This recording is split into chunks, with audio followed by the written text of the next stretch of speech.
Auto కార్మికుల అవస్థలపై మాజీ మంత్రి హరీష్ రావు మాట్లాడుతున్నారు. ఇప్పుడు ఆ లైవ్ చూద్దాం. పైసలు ఖర్చు పెడుతున్నావు. గరీబోళ్ళు ఆటో డ్రైవర్లు ఓట్లప్పుడు యాదికొచ్చింది కానీ గద్దెనెక్కినాక మర్చిపోయినావు నువ్వు.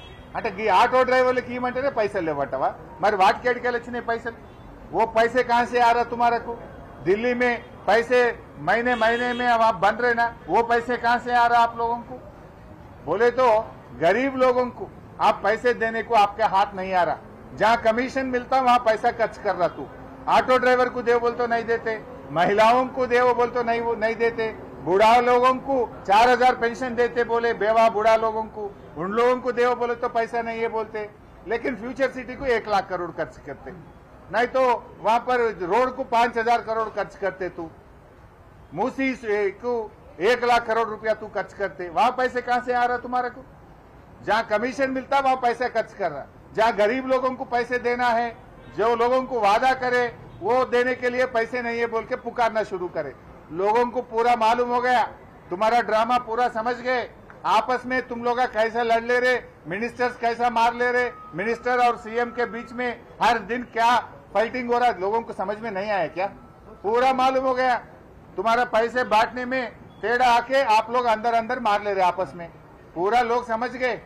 अब लोग पूरा समझ चुके हैं. जरूर జూబ్లీ హిల్స్ में आप लोगों को सबक सिखाएंगे.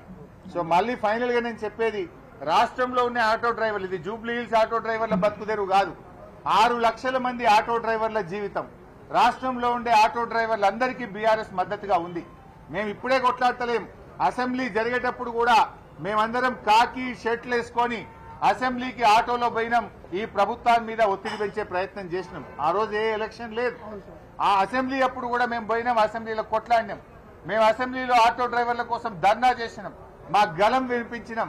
ఆటో డ్రైవర్ల పక్షాన బీఆర్ఎస్ పార్టీ నిలబడ్డది. నాడు కేసీఆర్ గారు ఆటో డ్రైవర్లకు క్వార్టర్లీ ట్యాక్స్ రద్దు చేసిండు. ఆటో డ్రైవర్లకు 5 లక్షల రూపాయల బీమా పథకాన్ని తెచ్చిండు.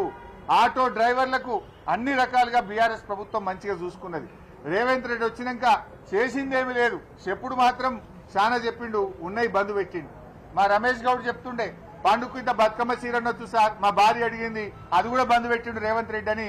నేను ఎర్రగడ్డలో ఆటో ఎక్కి ఇవాళ తెలంగాణ భవన్ కు రావడం జరిగింది. రాంగ మాట్లాడుతుంటే చెప్తా ఉన్నాడు మా రమేష్ గౌడ్, ఆటోలు బయటకు వెళ్ళిపోవాలి, సిటీలో ఆటో నడపద్దంటున్నారు, అన్ని ఇబ్బందులు. తన బాధ అంతా కూడా చెప్తా ఉన్నాడు.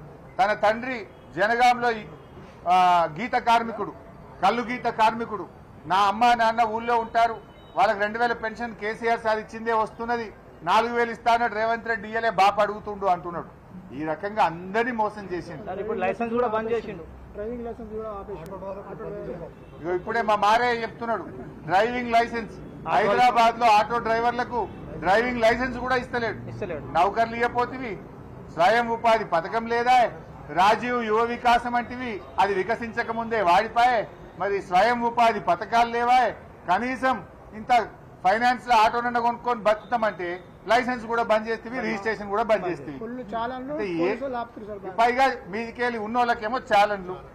ఇవన్నీ ఇప్పటికైనా మానుకొని తక్షణమే ఆటో కార్మికులకు బాకీ పడ్డ 24,000 రూపాయలు చెల్లించాలని బీఆర్ఎస్ డిమాండ్ చేస్తుంది.